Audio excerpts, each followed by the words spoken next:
Hello everyone, welcome to civil staff Himachal.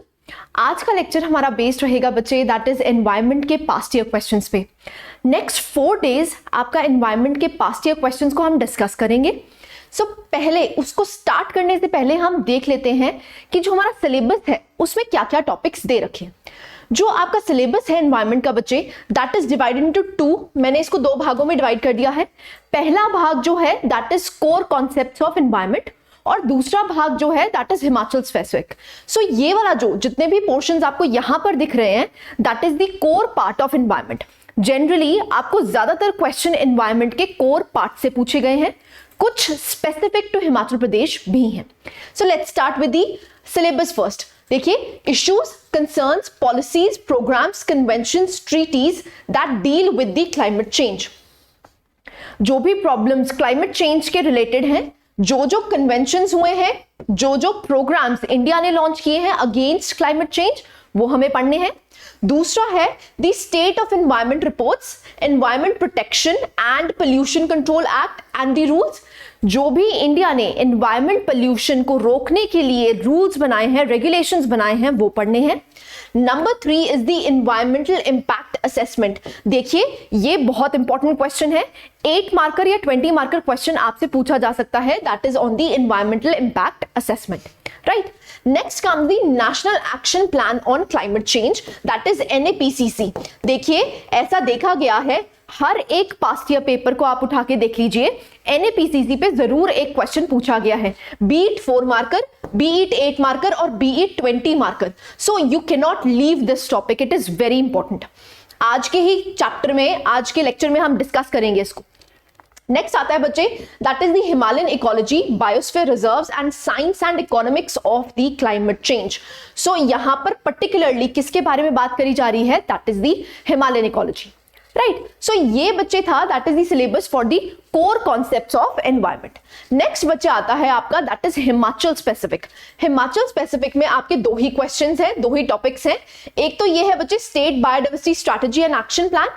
Next is endangered species that exist in the Himachal Pradesh and the factors responsible for biodiversity decline in Himachal Pradesh. This topic is very important.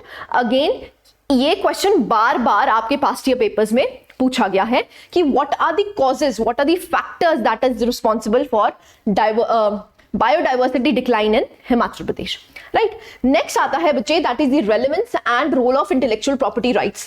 देखिए, as such यहाँ से ज्यादा questions नहीं पूछे गए हैं, but yes it is important। क्यों? क्योंकि हिमाचल स्पेसिफिक में है ही 2 टॉपिक्स, राइट। यहाँ से क्वेश्चन पूछा जा सकता है। This is Himachal specific syllabus. आज का टारगेट टॉपिक क्या रहेगा बच्चे? हम पहले कोर को कवर करेंगे, जो भी आपका कोर एनवायरनमेंट है उसको कवर करके then in the end we will go to the Himachal specific environment, ठीक है। Core deals with this. Target topic ये रहेगा। आज के जो क्वेश्चंस हम डिस्कस करेंगे that will be 4। Number 1 is describe the salient features of environmental protection act of 1986। It is 2019 mains 4 marker question है। सिंपल क्वेश्चन है, आपको सिर्फ सेलिएंट फीचर्स बताने हैं that is environmental protection act के, राइट। नेक्स्ट आता है बच्चे दी guiding principles of NAPCC। Again मैंने आपको बताया था NAPCC बहुत इंपॉर्टेंट है। अगेन 2019 में पूछा गया है, 8 मार्कर क्वेश्चन। नेक्स्ट क्वेश्चन जो हम डिस्कस करेंगे that is describe in detail about different factors responsible for global warming. Again a core concept of environment that is global warming. तो इन्होंने सिंपली पूछा है कि कौन कौन से फैक्टर्स ऐसे हैं जो ग्लोबल वार्मिंग को क्या कर रहे हैं, एग्जैजरेट कर रहे हैं, राइट। नेक्स्ट आता है बच्चे रोल ऑफ ओजोन एज फो और friend. It is a 8 marker question. Again a core concept of environment that relates with ozone, ठीक है जी।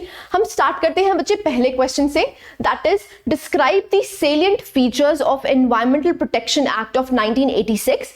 It is a 4 marker question, but आपको जो PDF प्रोवाइड करी जाएगी बच्चे, वहां पर आपको सेलिएंट फीचर्स के साथ साथ EPA की और भी डायमेंशंस को कवर किया गया है।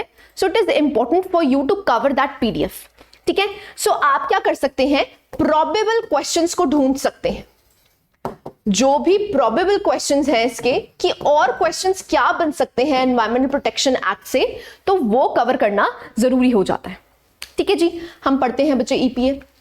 देखिए अगेन अ 4 मार्कर क्वेश्चन है, तो आपको जनरली इंट्रोडक्शन और कंक्लूजन लिखने की जरूरत नहीं है, लेकिन अगर यही क्वेश्चन 8 मार्कर क्वेश्चन होता तो वहां पर आपको इंट्रोडक्शन और कंक्लूजन लिखने की जरूरत है, राइट। तो अभी फॉर द टाइमिंग आप इंट्रोडक्शन में क्या लिख सकते हैं बच्चे, the EPA 1986 came into force in all of India in November 1986 under the official notification. देखिए अगर एक्ट है तो ऑब्वियस सी बात है किसी स्टैट्यूट के तहत बना होगा, तो यहां पर एक्ट पास किया गया था और एक ऑर्गेनाइजेशन बनी थी that was named as EPA. ठीक है, अगर आपको याद हो 1972 में स्टॉकहोम कन्वेंशन हुई थी बच्चे, वहां पर एनवायरनमेंट को बचाने के लिए पहली बार कोशिश करी गई थी। उसी के बाद इंडिया ने कुछ स्पेसिफिक स्टेप्स लिए हैं टू प्रोटेक्ट द एनवायरनमेंट। उसमें से मेजर स्टेप क्या है, that is the environmental protection act. ठीक है जी, अब मेन बॉडी क्या थी, आपसे पूछा क्या गया था, it was the salient features. So salient features क्या है, number 1, the act covers all forms of pollution B it air, water, soil and noise. तो आप कह सकते हैं ये एक ऐसा एक्ट है जो कॉम्प्रिहेंसिव है। कॉम्प्रिहेंसिव का मतलब क्या हुआ, ये सारे डायमेंशंस ऑफ पोल्यूशन को कवर कर रहा है। Can you see this? So this is number 1, the salient feature of EPA. Next आता है, it provides the safe standards for presence of various pollutants in the environment. तो यहां पर क्या है बच्चे, स्टैंडर्ड्स प्रोवाइड करे गए हैं कि कौन कौन से आपके पोल्यूटेंट्स हैं। वो पोल्यूटेंट्स जब इस लेवल से ज्यादा हो जाएंगे तो it is dangerous for our environment. ठीक है जी, नंबर 3 आता है, it prohibits the use of hazardous material unless prior permission is taken. So anything that is hazardous to your environment. देखिए पहला क्वेश्चन अराइज होता है, पोल्यूशन है ही क्या, anything that is unwanted in the environment that is pollution, number 1। अब अगर हमारे environment को हजार्डस मटेरियल्स क्या कर रहे हैं, इफेक्ट कर रहे हैं, बैडली इफेक्ट कर रहे हैं, तो हमें क्या करना पड़ेगा, उनको प्रोहिबिट करना पड़ेगा। So that is the third salient feature of the question asked. ठीक है जी, नेक्स्ट आता है 4th, it allows the central government to assign authorities in various jurisdictions to carry out the laws of this act. अब act बनाया गया है तो एनफोर्समेंट भी जरूरी है। सो एनफोर्समेंट के लिए क्या किया गया है, कुछ ऑर्गेनाइजेशंस बनाई गई हैं, कुछ अथॉरिटीज बनाई गई हैं जो एक्चुअली में इस एक्ट को इंप्लीमेंट करेंगी। ठीक है जी, सो सिंपल क्वेश्चन था, सेलिएंट फीचर्स पूछे गए थे, तो यहां पर मेन एजेंडा क्या होगा, it is the protection of the environment. ठीक है, अगर बाय चांस आपको सेलिएंट फीचर्स याद नहीं है तो बच्चे एक जेनरिक क्वेश्चन है, अगर जेनरिक क्वेश्चन है तो आप उसका आंसर लिख सकते हैं। अब क्योंकि ये एनवायरमेंटल प्रोटेक्शन एक्ट है तो ऑब्वियस सी बात है इसके फीचर्स भी बच्चे क्या होंगे, that is to protect the environment. तो अगर आपको क्वेश्चन आइडिया नहीं है फिर भी आप फ्रेम करके लिख सकते हैं। ठीक है, तो जो भी आपके एनवायरनमेंट को बचाने के लिए इंपॉर्टेंट है वो सारे उसके फीचर्स बन जाएंगे, simple as that.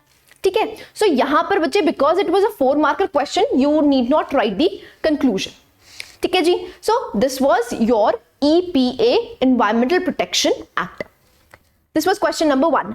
Again read the question, describe the salient features of EPA 1986। Simple question. ठीक है जी, आगे चलते हैं। नेक्स्ट क्वेश्चन आता है बच्चे, द गाइडिंग प्रिंसिपल्स ऑफ एनएपीसीसी। अब ध्यान रखिए यहां पर क्या दिया हुआ है, द गाइडिंग प्रिंसिपल्स, मतलब ऐसे कौन से प्रिंसिपल्स हैं जिसकी वजह से एनएपीसीसी लॉन्च किया गया। आपको एनएपीसीसी नहीं लिखना है। ठीक है, अगर आप सोचें यहां पर 8 मिशंस मैं लिख के आ जाऊं बच्चे, उसमें मार्क्स नहीं मिलेंगे क्योंकि आपसे पूछा गया है specifically that is the guiding principles of NAPCC. Do you get the point? ठीक है, जो क्वेश्चन में आस्क्ड है, जो पूछा गया है वो ही आपने आंसर में लिखना है। अगर आप इररेलेवेंट लिखोगे तो बच्चे मार्क्स नहीं मिलेंगे। It is a 8 marker question. ठीक है, लेट्स स्टार्ट। NAPCC बच्चे है ही क्या? The national action plan on climate change. It was launched in 2008 by the prime ministers council on climate change. अब इसका एजेंडा क्या है? It aims at creating awareness among the representatives on the threat posed by climate change and the steps to counter it। अब obvious सी बात है, यहां पर क्लाइमेट चेंज की बात करी जा रही है, तो जो क्लाइमेट चेंज हो रहा है उसको मिटिगेट करने के लिए यहां पर ये ऑर्गेनाइजेशन इंडिया में बनाई गई है। ठीक है, बनाई कब गई थी बच्चे? 2008। तो ये बच्चे आपके इंट्रोडक्टरी पार्ट हो गया, जिसमें जनरली आप ये लिखते हैं कि वो ऑर्गेनाइजेशन या वो पॉलिसी कब लॉन्च हुई, और दूसरी बात आप ये लिखते हैं उसका मेन ऑब्जेक्टिव, मेन एजेंडा क्या था। ठीक है, so the main aim was to creating the awareness among the representatives on the threat posed by climate change. I hope I am clear. ठीक है, अब मेन बॉडी क्या है? यहां पर आपको गाइडिंग प्रिंसिपल्स लिखने हैं। Again I am repeating, don't write that 8 missions. दो मैंने आपको बच्चे PDF में प्रोवाइड किया गया है। क्यों? क्योंकि बाय चांस आपसे कोई प्रोबेबल क्वेश्चन ऐसा बन जाए कि आप उन 8 मिशंस के बारे में लिखें, क्योंकि वो 20 मार्कर क्वेश्चन बन सकता है, तो वहां पर मैंने आपको प्रोवाइड कर दिया है। लेकिन अकॉर्डिंग टू द क्वेश्चन चलना है आपने। क्वेश्चन आपसे ये पूछा गया है कि गाइडिंग प्रिंसिपल्स इसके क्या थे। ठीक है, so number 1 guiding principal was the protection of poor and vulnerable sections of the society through inclusive and sustainable development. अब क्या है देखिए, क्लाइमेट चेंज से सबसे ज्यादा वल्नरेबल लोग कौन है? That is the poor section. ठीक है, तो उनको बचाने के लिए हमें क्या करना पड़ेगा? हमें ऐसी डेवलपमेंट चाहिए जो सस्टेनेबल हो। This is number 1, this was the guiding principle of NAPCC। ठीक है, नंबर 2 क्या है बच्चे? Achievements of national growth through qualitative changes enhancing the ecological sustainability. अब देखिए, क्योंकि इंडिया क्या है? एक डेवलपिंग नेशन है। जब कोई एक नेशन डेवलपिंग है तो उसको डेवलप होने के लिए टाइम लगेगा, मतलब उसको रिसोर्सेज को एक्सप्लॉइट करना पड़ेगा। तो जो हमारे रिसोर्सेज है उसको हम सस्टेनेबली यूज कर पाए, that is the main agenda of NAPCC, कि हमारी साइड बाय साइड ग्रोथ तो हो ही हो, और हम क्या कर पाए? इकोलॉजी को भी सस्टेनेबली डेवलप कर पाए। ठीक है जी, this is the second point. Third point आता है बच्चे, that is the deployment of appropriate technologies for both adaptation and mitigation of GHGs। अब देखिए, अगर एक नेशन डेवलपिंग है तो उनको रिसोर्सेज को एक्सप्लॉइट करना पड़ेगा, तो उसकी वजह से क्या होगा? Global green house gases emit होंगी। अगर वहां पर global green house gases emit हो रही हैं, तो हम उसको क्या कर सकते हैं? कुछ ऐसी स्ट्रैटेजीज बना सकते हैं जिससे कि हम वो एमिशंस को क्या कर सकें? मिटिगेट कर सकें। ठीक है जी, so this is the third guiding principle of NAPCC। ठीक है जी, आई होप ये इजी लगा होगा आपको टॉपिक, लेकिन आपको ये समझना है कि आपने क्वेश्चन के अकॉर्डिंग आंसर लिखना है। ठीक है, अगर कई बच्चों ने यहां पर 8 मिशंस के बारे में जिक्र करा होगा बच्चे, उसके नंबर नहीं मिलेंगे, क्योंकि आपसे वो पूछा नहीं गया है। आपसे सिंपली पूछा गया है कि what are the guiding principles of NAPCC। ठीक है जी, नेक्स्ट कंक्लूजन तो बच्चे सिंपल है, क्या कर सकते हैं? It is now clear that the initiatives to prevent the climate change have been started, but most importantly it must be continuous. देखिए, जो हमारा एजेंडा है क्लाइमेट चेंज को मिटिगेट करने का, वो तो स्टार्ट हो चुका है, but it should be continuous. ठीक है, सस्टेनेबल वे में क्या कर सके? हम क्लाइमेट चेंज को मिटिगेट कर सके, that is the main agenda. ठीक है, और हर कंट्री को इसके लिए आगे आना चाहिए। क्यों? क्योंकि इस टाइम वर्ल्ड में ही आपको क्लाइमेट चेंज को क्या करना है? मिटिगेट करना है। ठीक है जी, so this should be your conclusion. Again, अगर ये 20 मार्कर क्वेश्चन होता तो यहां पर आप बच्चे वे फॉरवर्ड लिख सकते थे। अब वे फॉरवर्ड का मतलब होता है जब आप प्रॉब्लम सॉल्विंग की तरफ जाते हैं। अब प्रॉब्लम तो है, but how are we solving it, और how can we make this policy more efficient, you can write here. ठीक है जी, I hope I am clear. So this was your second question. Again एक बारी question को देख लीजिए। It was the guiding principles of NAPCC Again, a 8 marker question. So this is what we've discussed. I'll erase the slide. Have a look at it. ठीक है जी, आगे चलते हैं. नेक्स्ट थर्ड क्वेश्चन आता है बच्चे, describe in detail about different factors responsible for global warming. अब यहां पर कोर एजेंडा क्या है बच्चे? Global warming. तो इंट्रोडक्शन आपकी हमेशा किसकी डेफिनेशन से स्टार्ट होगी? It is the global warming. ठीक है, देखते हैं बच्चे इसकी ब्रॉड गाइडलाइंस. अब देखिए, डायरेक्टिव तो सिंपल है बच्चे, इसमें डिस्क्राइब है, सो आपको मेजर कैरेक्टरिस्टिक्स बतानी है. इंट्रोडक्शन में, क्योंकि कोर एजेंडा क्या है यहां पर, किसको एड्रेस करना है हमने? ग्लोबल वार्मिंग को.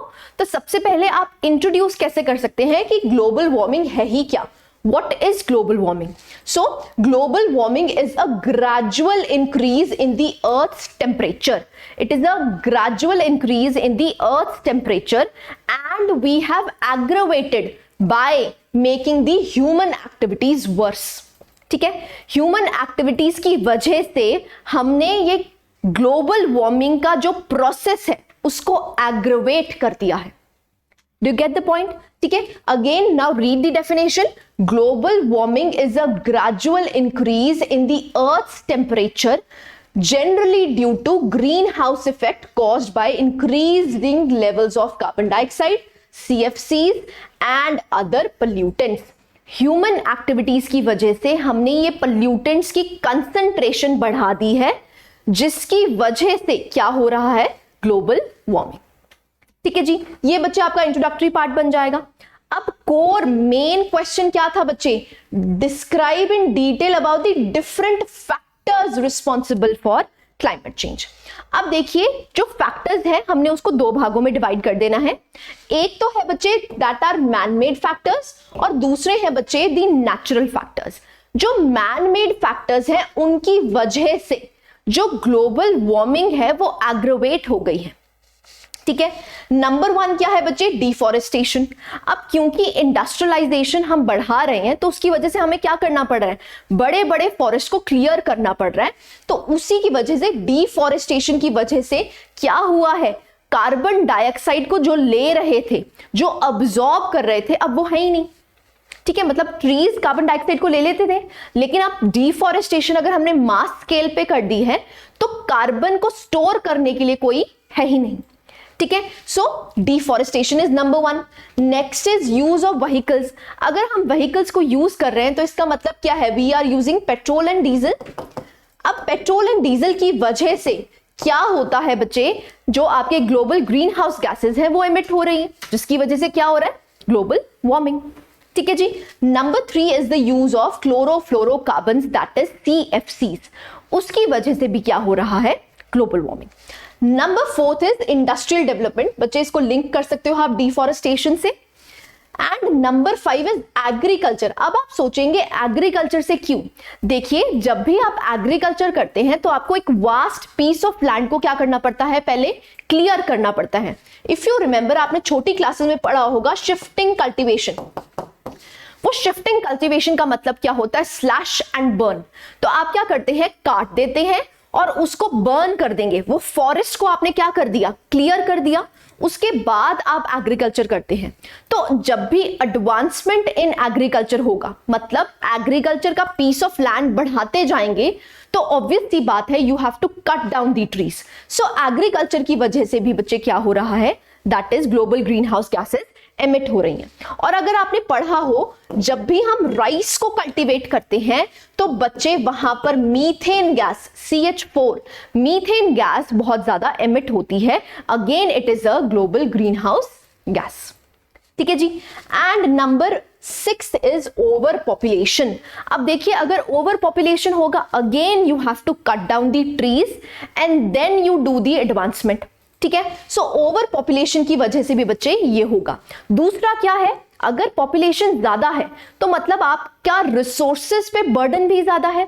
अगर रिसोर्सेज पे बर्डन ज्यादा है, दैट मींस वहां पर आप रिसोर्सेज को एक्सप्लॉइट करोगे. अगर एक्सप्लॉइटेशन होगा तो global green house gases emit होंगी, और जिसकी वजह say that is global warming होगी. ठीक है जी। अब नेचुरल फैक्टर्स क्या है बच्चे, अगर वोल्केनोज इरप्ट होते हैं again green house gases emit हो रही होती हैं जिसकी वजह से ग्लोबल वार्मिंग होता है।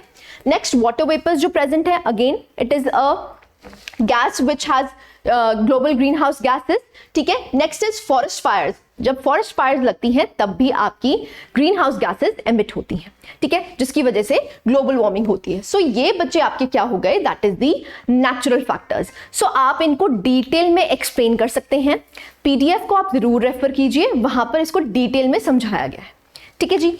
कंक्लूजन में क्या है बच्चे, अगेन मैंने आपको बताया कि आप क्या कर सकते हैं, ग्लोबल वार्मिंग को मिटिगेट करने के लिए जो हमने स्टेप्स लिए हैं और जो हम ले सकते हैं वो सारे के सारे स्टेप्स आप कंक्लूजन में लिख सकते हैं, ठीक है जी। So this completes your answer, that is you have described in detail the main factors which are responsible for global warming, ठीक है जी। I hope I am clear, यहां तक बात समझ आई हो। नेक्स्ट क्वेश्चन पे चलते हैं। नेक्स्ट इज बच्चे role of ozone as foe and friend, foe और फ्रेंड। देखिए अब इस बात को समझिए, जो ओजोन है बच्चे दैट इज O3, अगर तो वो स्ट्रेटोस्फेयर में प्रेजेंट है, किस में प्रेजेंट है बच्चे, स्ट्रेटोस्फेयर में प्रेजेंट है, then it is a good ozone. Good ozone का मतलब होता है वहां पर ओजोन क्या करती है, हमें यूवी रेस से, सन की यूवी रेस से बचाती है। अब दूसरी तरह की ओजोन होती है that is bad ozone. Bad ozone बच्चे तब है जब वो ट्रोपोस्फेयर में पाई जाती है। ट्रोपोस्फेयर का मतलब क्या है, जहां पर हम रिसाइड कर रहे हैं, ठीक है।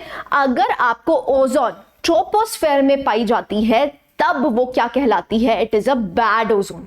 तो ओजोन हमारी फ्रेंड भी है और हमारी फो भी है, इसको आपने एक्सप्लेन करना है, ठीक है जी। आई होप ये बात समझ आई होगी। अब ब्रॉड गाइडलाइंस देखते हैं बच्चे। ओजोन है ही क्या, it is composed of 3 atoms of oxygen, is a gas that occurs both in the Earth's upper atmosphere and at ground level. ये ओजोन दोनों जगह एग्जिस्ट करती है, in the troposphere as well as in the stratosphere. अगर तो ये stratosphere में है तब तो ये हमारे फ्रेंड की तरह काम कर रही है, क्यों, क्योंकि ये हमें यूवी रेस से बचा रही है। अगर ये हमारी दुश्मन की तरह काम करती है तो ये कहां पर प्रेजेंट है, मतलब ग्राउंड लेवल ओजोन है, ठीक है। जो ग्राउंड लेवल ओजोन है बच्चे वो हमेशा वोलेटाइल ऑर्गेनिक कंपाउंड्स, VOCs बोलते हैं बच्चे इसको, वोलेटाइल ऑर्गेनिक कंपाउंड्स की वजह से। अब ये VOCs कहां प्रेजेंट होते हैं बच्चे, पेट्रोल में, डीजल में। जब भी वो बर्न करते हैं तो ये क्या इमिट करते हैं बच्चे, दैट इज ओजोन, जो कि हमारे हेल्थ के लिए अच्छी नहीं है। बात समझ गए, it is a good ozone as well as a bad ozone. If it is a bad ozone it is present at the ground level, that is in the troposphere. If it is a good ozone it is present in the stratosphere which is helping us to protect from the UV rays, ठीक है जी। So ozone as a friend, the stratosphere और the good ozone layer x tends upward from 6 to 30 miles and protects the earth from the sun's harmful UV rays, ठीक है जी। UV rays से बचाने का काम करती है, इसलिए वो हमारी फ्रेंड है। ओजोन एज अ फो, क्यों, क्योंकि यहां पर अगर ग्राउंड लेवल ओजोन एग्जिस्ट करती है तो वहां पर बच्चे क्या होती है, it is a secondary pollutant. अब इस बात को समझ लीजिए बच्चे, सेकेंडरी पॉल्यूटेंट का मतलब क्या होता है। प्राइमरी पॉल्यूटेंट क्या चीज है बच्चे, जो डायरेक्टली हमारे एनवायरनमेंट को दूषित कर रही है, फॉर एग्जाम्पल कार्बन डाइऑक्साइड, ठीक है। ये क्या है, ग्लोबल ग्रीन हाउस गैस है। सेकेंडरी पॉल्यूटेंट का मतलब होता है बच्चे जब वो पहले किसी और चीज के साथ रिएक्ट करती है फिर वो फॉर्म होती है। तो यहां पर मैंने आपको क्या बताया, जब आपके VOCs एमिट होते हैं उसके बाद जो रिएक्शन होता है उसके बाद जो प्रोडक्ट बनता है that is ozone. So this is a secondary pollutant, do you get the point. So यहां पर क्या है, ओजोन एज अ फो क्या है, ये ग्राउंड लेवल पे एग्जिस्ट करती है और जब ये VOCs के साथ आपका ऑक्सीजन मिक्स होता है it results into the formation of ozone which is bad. and that particular ozone which is found in the ground level, it is known as the secondary pollutant. I hope I'm clear. ठीक है, so again आपसे question पूछा जा सकता है what are the primary and the secondary pollutants, आप उसको भी प्रिपेयर कर सकते हैं. कंक्लूजन में क्या लिख सकते हैं बच्चे, जो steps internationally as well as nationally ozone depletion को रोकने के लिए लिए गए हैं वो आप स्टेप्स को लिख सकते हैं. ठीक है जी, I hope I am clear. 8 marker question में बच्चे आप कंक्लूजन को लिख सकते हैं, right. So this was all about your ozone. So हमने आज बच्चे 4 कोर कॉन्सेप्ट्स किए, चारों ही बहुत इंपॉर्टेंट हैं. आप इसके साथ साथ पीडीएफ को जरूर रीड करिए, वहां पर कुछ एक्स्ट्रा इंफॉर्मेशन दी हुई है जिससे कि आपके प्रोबेबल क्वेश्चंस भी कवर हो जाएंगे. ठीक है जी, so this is all. Thank you very much.